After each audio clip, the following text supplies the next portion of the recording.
महाराष्ट्र शासनाच्या वतीनं दिनांक 17 सप्टेंबर ते 2 ऑक्टोबर गांधी जयंतीपर्यंत महसूल कार्यालयाच्या वतीनं राबवण्यात आलेल्या सेवा पंधरवड्याच्या माध्यमातून अतिशय नियोजनबद्ध पद्धतीने सेवा पंधरवडा यशस्वीपणे पार पडला।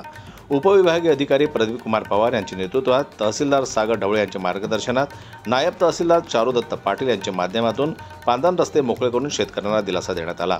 या निमित्ताने एकूण 67 ग्रामसभा आयोजित करून 15 दिवसात 10 पांदन रस्ते मोकळे करण्यात आले।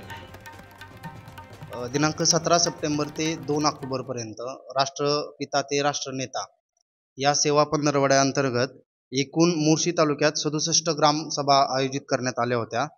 यामध्ये एकूण 15 दिवसात 10 पानंद रस्ते मोकळे करण्यात आले। यामध्ये नकाशावर नसणारे एकूण 507 रस्ते हे नकाशावर घेण्याच्या दृष्टीने पूर्ण नियोजन करण्यात आले। तसेच 1144 रस्ते तालुक्यात असणारे एकूण पानंद रस्ते 1144 यांपैकी 1144 पैकी 7 रस्त्यांचे मोजणी आणि सीमांकन करण्यात आले। तसेच 10 रस्ते मोकळे करताना एकूण 35 शेतकऱ्यांचे आपण संमतीपत्र प्राप्त करून घेतले आहे।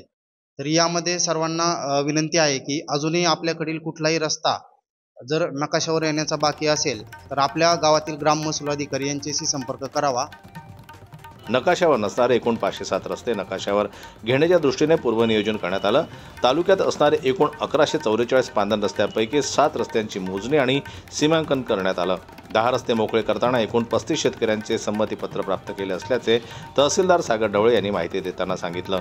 महसूल विभागाच्या वतीनं मोर्शी तालुक्यात अतिशय यशस्वीपणे सेवा पंधरवडा पार पाडण्यात आला असून नागरिकांनी सुद्धा मोठ्या प्रमाणात प्रतिसाद दिला असल्याचं दिसून आलं।